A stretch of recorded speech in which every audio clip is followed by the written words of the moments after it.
A journey to where nature is at her most magnificent and forbidding. To mysterious places where dazzling and diverse cultures flourish. Where China's numerous ethnic groups draw you into a world of color and vibrancy. Where distinct lifestyles, traditions, and crafts have survived the test of time. Join Travelogue on its 17-part ethnic odyssey, visiting more than 100 places across China. Ethnic Odyssey, an enlightened look at China's rich ethnic heritage.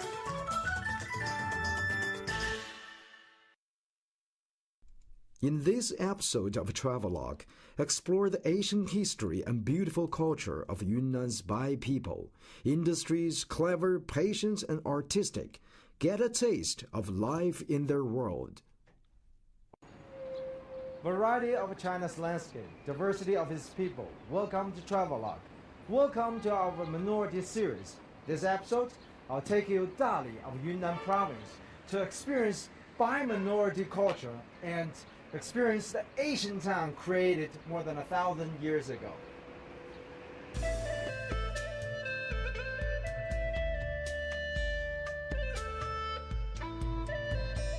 Yunnan, though a province of China, is in many aspects a part of Southeast Asia. This is the case because it is populated not only by Han Chinese, but by a large number of minorities who have been living here for as long as history has been recorded. Actually, one of the dominant ethnic groups of Yunnan, the Bai people. Kunming is the capital of Yunnan province. However, Dali is more popular in terms of tourist attractions. Dali, some 400 kilometers to the west, is located near a major lake, Erhai Lake. And like Kunming, Dali lies at an altitude of about 1,900 meters. The main attraction of Dali is probably the surrounding countryside. To the west lies the Changshan mountain range with peaks well above 4,000 meters and a large number of most picturesque Buddhist temples.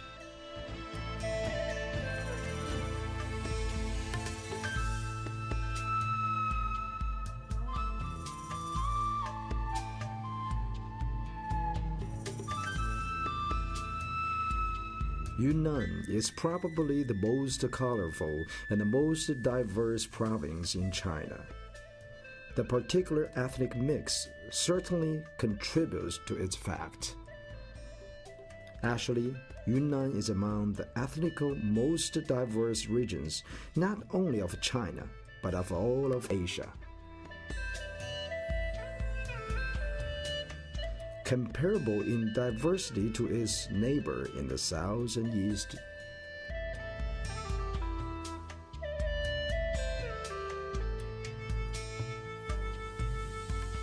For many centuries, Dali was the principal city of Yunnan, far more important than Kunming. Dali was the capital of the Nanzhao Kingdom, which made its power fell deep into China. Much later, in the mid-19th century, Dali was replaced by Kunming as the capital of Yunnan.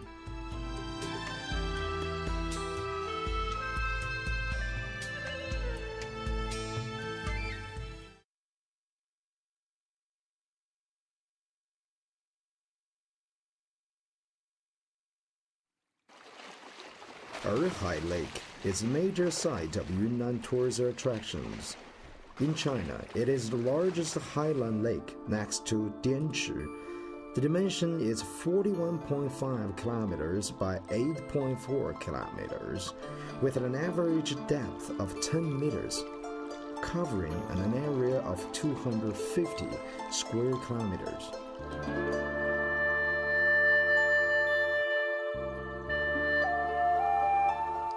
It would be a great pleasure for the tourists to go for a boat ride on the crystal water of the lake. In New Stone Age 4,000 years ago, the forefathers of Bai ethnic began from the Changshan Mountain and Erhai Lake as their center to live and multiply in Yunnan province. They started agriculture culture on the plain near the rivers and lakes. This region is Dali. During the late period of Shang Dynasty to West Han Dynasty, the Bai ethnic created splendid bronze culture of Erhai Lake.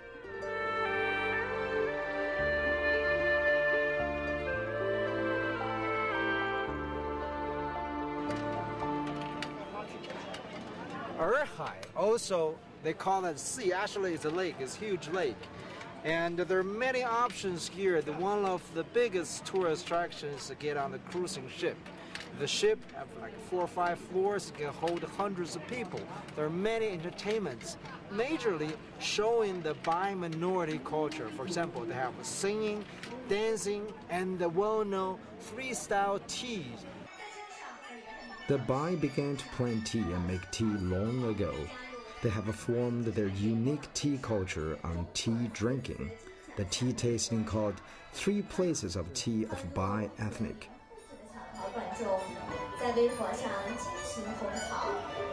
As a tradition, freestyle tea. It's the first round. As it's dancing, music, and providing the tea. There are 3 styles. First round is bitter. Second round is sweeter. The third round is different. It's called taster.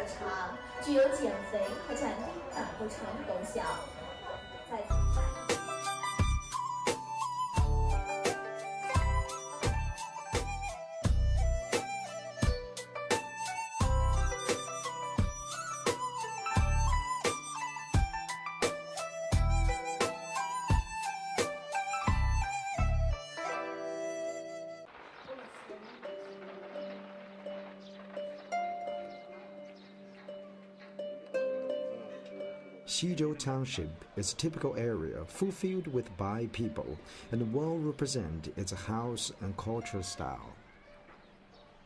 Nowadays, the Bai ethnic village in Dali has become a unique landscape, and it is a beautiful sightseeing resource of Yunnan province. With its long history, its customs, ethnic songs and dances, construction arts are all worthy to visit for you.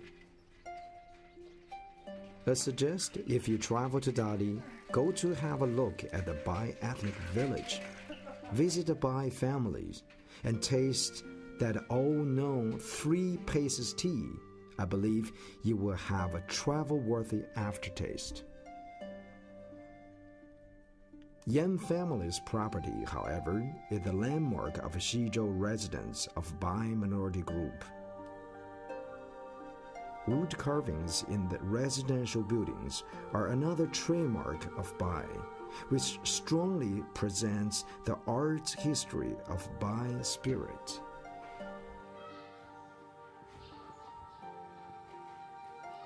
Bai minority group have its unique design in terms of house and residential buildings. For example, here in Xizhou Township, Yan's family is one of the wealthy family. This design, here is his house. The design is very unique, represent their style. For example, the 3 sides of our house, living room right there, facing the east. And facing the living room, there's a big screen, painted it all white. Guess what? That's for the lighting. In the afternoon, when sun goes down, this big screen reflects all the lights given to the living room and all the room around it. So this is design. And then we go inside, there's more designs. They're all like 2 floors. The first floor for families, living room, the major, master of the house living the right, and the number 1 son living the left, and rest of the for rest of the families. And the second floor mostly for guests or the female house members. Batik style on clothes with a typical color such as blue is Bai's specialty. A batik-style fabric has been done in the following steps. First, use a plastic material, lay on original white material.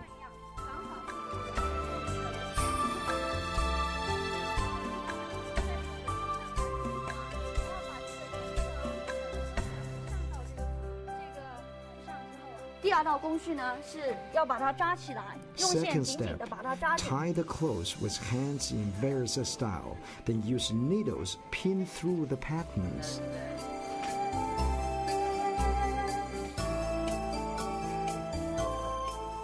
The third step of batik is to dye the materials with organic products such as leaves and flowers. Every print in the by minority is handmade. If you visit a studio like this, they made every single piece. It's a piece of art.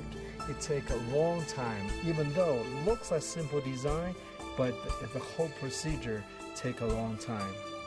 But really, after a visit here, I really appreciate all this material. After all the dye and tie, it comes to the easy step, dry it out. The very last step is to untie all the knots and release the fabric in a natural way. An amazing design will come out once the fabric is dry.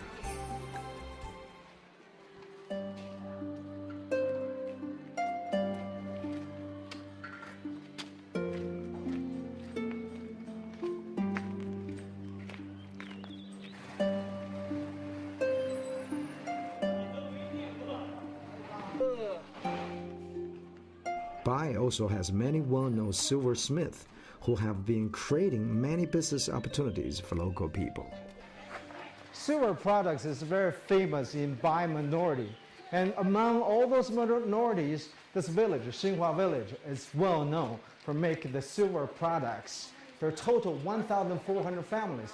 902 out of those are craftsmen making those silver products.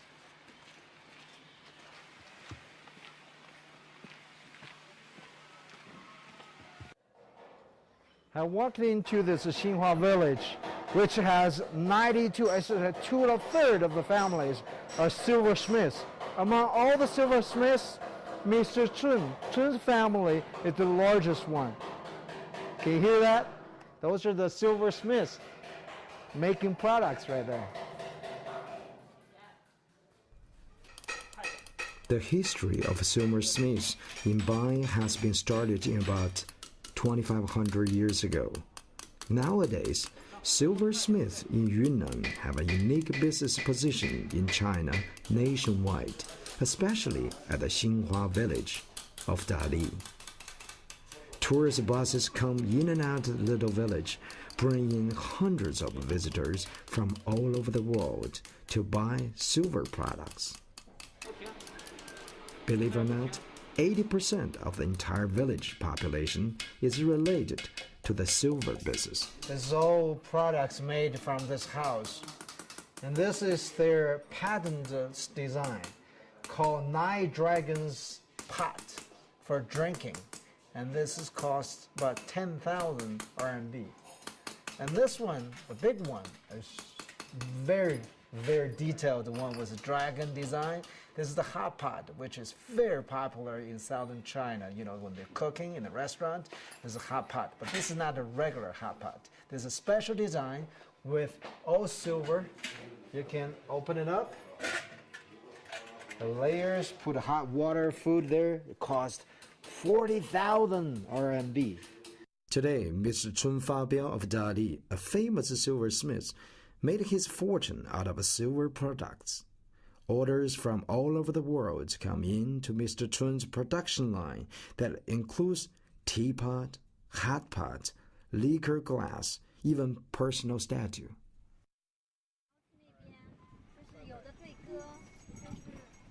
On my way back to hotel, traffic took us to an unexpected event that later found out it's a local large religious festival. In addition to their Azahi Buddhism, the Bai also propitiate local folk deities known as Benju or village lords. that function within society in ways similar to, but in some ways intriguingly different from popular gods in Han Chinese community. A village's primary Benju may have a spouse and family, and some of the primary village Benju are female. And most often his or her identity is explained on the basis of a mythical historical story of local significance. In some cases, the Benju of neighboring village are related, but there is no concept of a unifying celestial hierarchy as a Han Chinese population religion. Offering of sacrificed chickens and other animals are common, in search of all the most wished for benefits of ordinary life, health, longevity, wealth, and male offspring. And although the overall structure of offering rituals is similar to that of Han Chinese rituals, a unique assemblage is achieved through the use of chants in the Bai language, local dance and song forms, and traditional Bai foodstuff.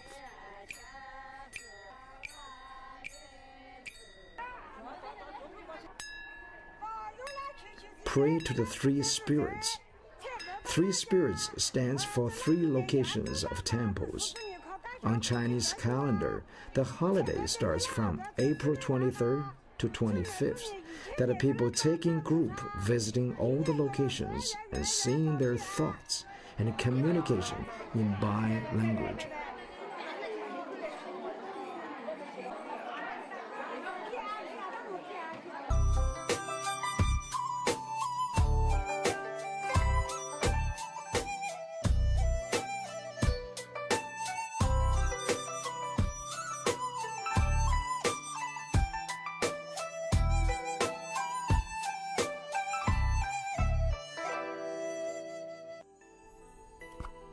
The three pagodas, though not as famous as those on the Three Pagodas Pass between Thailand and Myanmar, are among the oldest still existing architectural structures in all of southwestern China.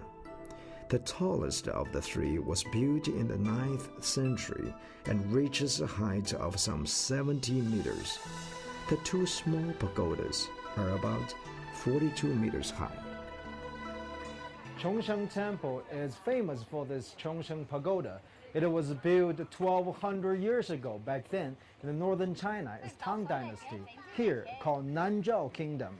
Back then, it's a mountain culture in this area.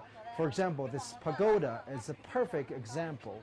It built 16 layers, 16 levels instead of odd numbers. And also, it has a big eagle on the top representing a bi-minority group. And also, in Tang Dynasty, it's like bigger feature and enjoy fatter feature. So the pagoda, like that, the different shape. On the other hand, two smaller pagodas on the sides are built in Song Dynasty, a totally different style. Anyway, so this pagoda, famous not only for the structure, also represent a mountain culture in this area.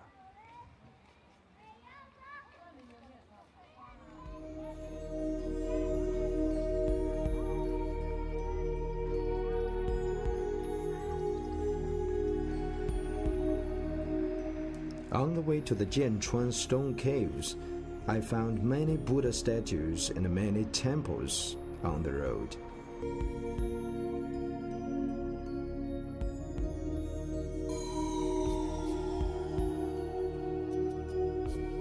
Jianchuan started in 1,100 years ago.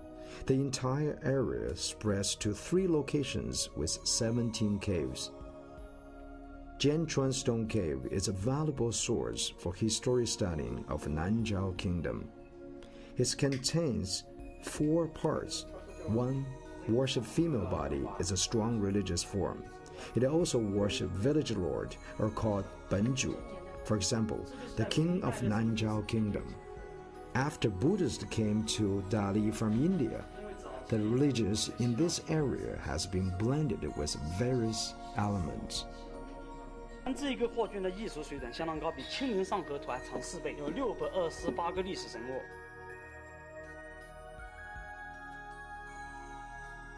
就大理国为什么在历史上称为妙香古国？会有这样的一种佛教成就有证明这个地方，它当时是通往印度的一个古道，已经把印度的佛教，当时的这个密宗教派，还有中原的佛教，还有东南亚的这些佛教，全部都融合在这个里面。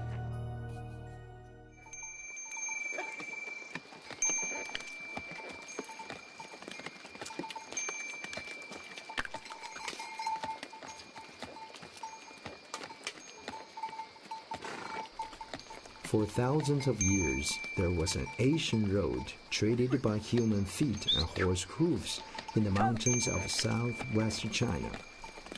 The Asian Commercial Passage, dubbed as the Asian Tea-Horse Road, first appeared during the Tang Dynasty and lasted till the 1960s when Tibetan highways were constructed. Meanwhile, the road also promoted exchanges in culture, religion, and ethnic migration, resembles the refrigerance of the Silk Road.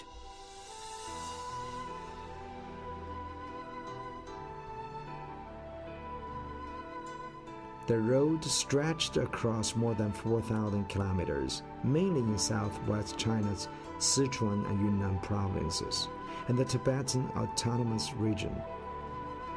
Just as the Silk Road, the Asian Tea-Horse Road disappeared with the dawn of modern civilization. But both roads have played very important roles in the development of China.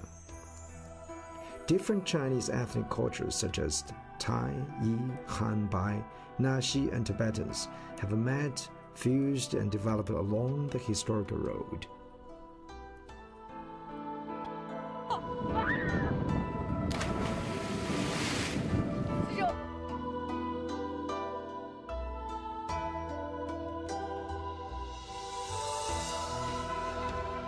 这个石头呢是称为卸马石，然后人站在这个石头上来，就好把他马背上的那个货物卸下来。每一个马店前面都有这么一块卸马石，所以看那个是不是马店，只要看有没有这么一块卸马石就行了。The old Tea-Horse Road ran across the Hengduan Mountains and the Qinghai Tibet Plateau, in an area of the most complicated geological conditions and most diversified organisms. Besides its cultural and historical value, the road was also highly appreciated by adventurers and scientists.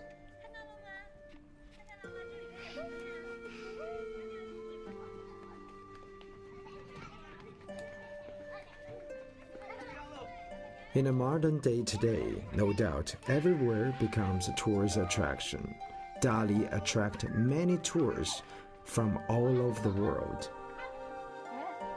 Sidongjie, located in Shaxi town of Jianchuan, which is the only Asian street left from the old Silk Road, or called Tea-Horse Road.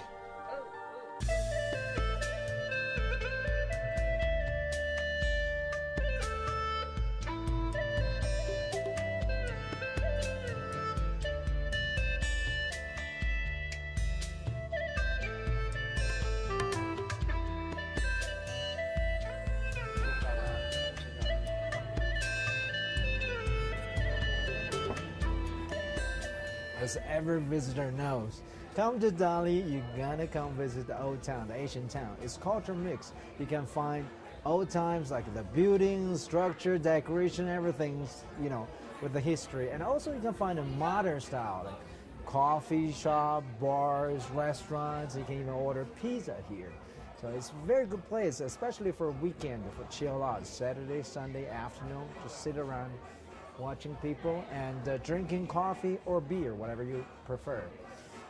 That's all for our program of Dali. And thanks for watching. We'll see you next time. 再干，再喝，再喝，再干，再干。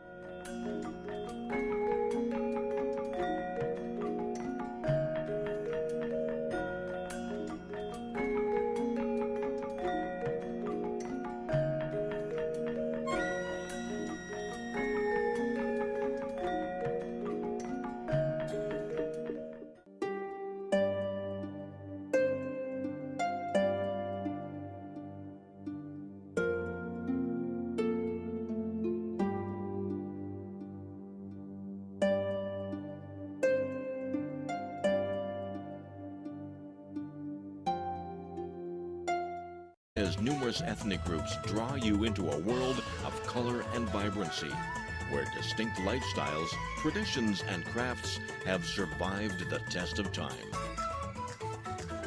Join Travelogue on its 17-part ethnic odyssey, visiting more than 100 places across China. Ethnic Odyssey, an enlightened look at China's rich ethnic heritage.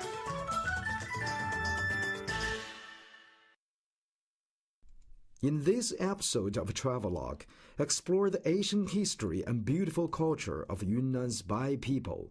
Industries, clever, patient, and artistic. This is the case because it is populated not only by Han Chinese, but by a large number of minorities who have been living here for as long as history has been recorded. Actually, one of the dominant ethnic groups of Yunnan, the Bai people. Kunming is the capital of Yunnan province. However, Dali is more popular in terms of tourist attractions. Dali, some 400 kilometers to the west, is located near a major lake, Erhai Lake, and a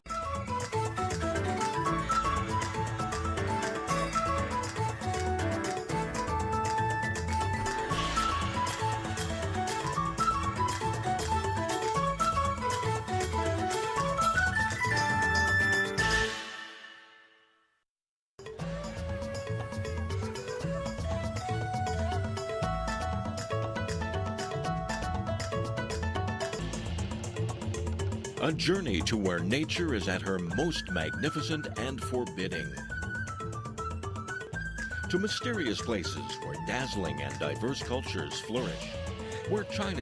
Get a taste of life in their world. Variety of China's landscape, diversity of its people. Welcome to Travelogue. Welcome to our minority series. This episode, I'll take you to Dali of Yunnan province to experience Bai minority culture and experience the Asian town created more than 1,000 years ago.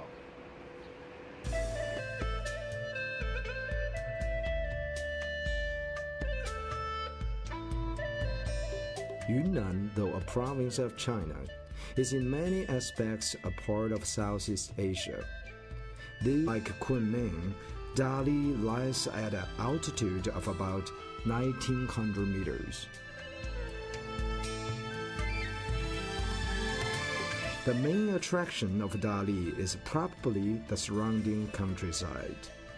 To the west lies the Changshan mountain range with peaks well above 4,000 meters and a large number of most picturesque Buddhist temples.